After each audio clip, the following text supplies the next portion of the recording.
Bwana Yesu asifiwe. Ni siku yetu ya kwanza ya maombi na kusalimu katika jina la Yesu. Mungu ametupa neema tena, nafasi nyingine tena ya kumtafuta yeye, kumuomba yeye, maana Mungu wetu anasema kwamba tuombe siku zote bila kukoma. Bwana Yesu asifiwe. Na somo letu linasema kwamba kurudi katika viwango vyako. Kurudi katika viwango vyako. Haja ya moyo wangu, ninatamani sana Mungu atutembelee katika viwango vyake. Natamani sana Mungu aturudishe katika uweza wake. Natamani katika siku ya leo Mungu atupe mamlaka yake. Natamani sana Mungu aturudishie ile nguvu ambayo imepotea. Natamani sana Mungu atupe uweza ule wa kusoma neno kama ilivyokuwa mwanzo. Natamani sana Mungu atupe nguvu zake, atufundishe namna ya kuomba, maana sisi hatujui kuomba kama inavyotakiwa. Kiu yangu, haja ya moyo wangu ni kuona mtu anafunguliwa. Kiu yangu ni kuona mtu anatamani sana arudi katika viwango vyake, kuona mtu anajazwa, kuona mtu anakaa katika mapenzi ya Mungu, kuona mtu anakuwa na kiu ya kumtafuta Mungu, kiu ya kusoma neno la Mungu. Hiyo ni haja ya moyo wangu. Habakuki 3 anasema kwamba Bwana, fufua kazi yako katikati ya miaka. Fufua kazi yako katikati ya miaka. Na sisi kama watoto wake tunamwomba Mungu wa mbinguni aweze kutufungua, aweze kutukumbuka, aturudishie ule uweza kama ulivyokuwa wa mwanzo ambao ulipotea. Mungu aturejeshe katika viwango vyake, katika nguvu zake, katika tumaini, katika imani, katika mamlaka yake. Mungu aweze kutupa imani ya kustahimili, imani yenye msimamo.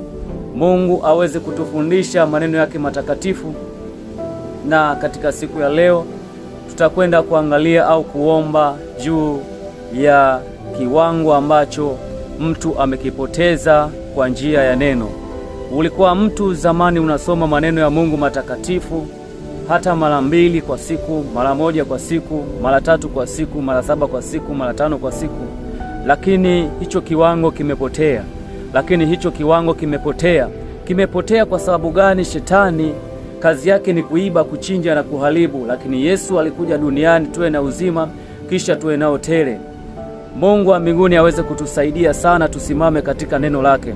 Maana Waebrania sura ya 4 na mstari wa 12 maneno ya Mungu yanasema kwamba maana neno la Mungu li hai, neno la Mungu li hai, neno la Mungu lina nguvu, neno la Mungu la choma la gawanya nafsi na roho na mafuta, tena li jepesi kuyatambua makusudi ya moyo.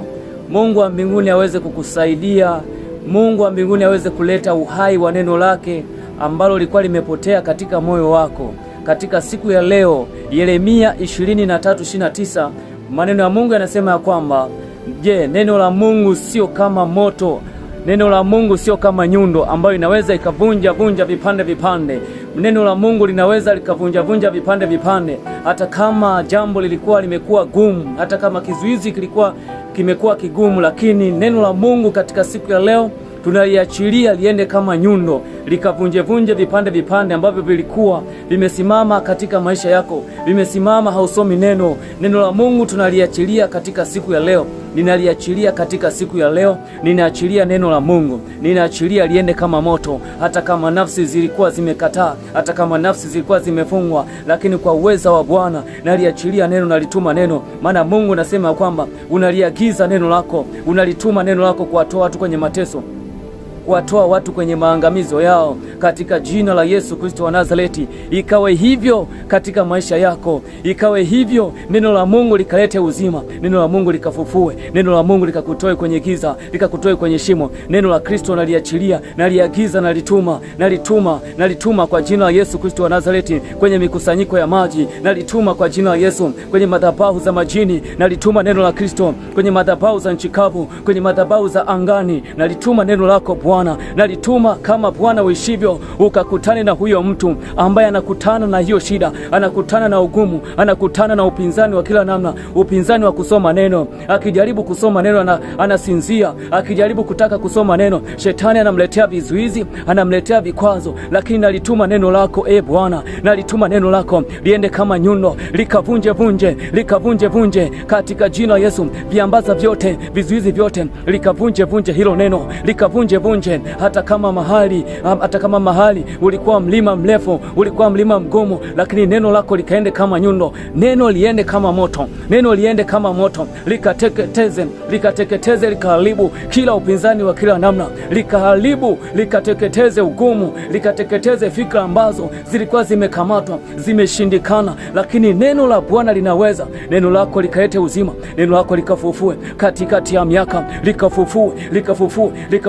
likafufue hiyo kiu, likafufue kwa jina la Yesu, likafufue hiyo kiu ya kusoma neno, kutafakari neno, kulielewa neno, kufunuliwa neno kwa jina la Yesu. Likafufue neno lako, likalete uzima, neno likalete uhai, neno likalete nguvu katika jina la Yesu. Naliachilia neno lako katika jina la Yesu. Walioshikilia akili, walioshikilia nafsi, usisome neno, usielewe neno, kwa jina la Yesu Kristo, kwa damu ya mwana kondoo, ninaliachilia neno, likalete uzima, likalete uhai, likalete ukombozi katika maisha yako, katika huduma yako. Ukamwone Bwana akijifunua katika neno, utasoma neno, utalielewa, utasoma neno, utalitafakari, utalifurahia, utalipenda, maana linaleta uzima, linaleta afya.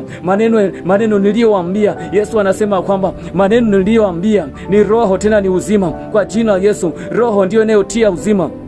Kwa damu ya mwana kondoo, roho ndio inayotia uzima, lakini mwili haufai kitu. Roho inatia uzima katika jina la Yesu Kristo wa Nazareti. Maneno uliyotuambia Bwana ni kweli na amina katika jina la Yesu. Ukasema Bwana ututakase na kweli yako ndio neno lako Bwana. Ukatuangazie nuru za uso wako katika jina la Yesu. Neno lako Bwana tukalipende, neno lako Bwana likatupe faraja, likatupe amani katika jina la Yesu. Likaweke msingi wa wokovu, msingi wa maisha yetu kwa jina la Yesu Kristo wa Nazareti. Mungu tamka neno, Mungu sema neno lako watu wako, tukapate kupona, tukapate kuponywa kuanzia sasa na hata milele kwa jina la Yesu Kristo wa Nazareti.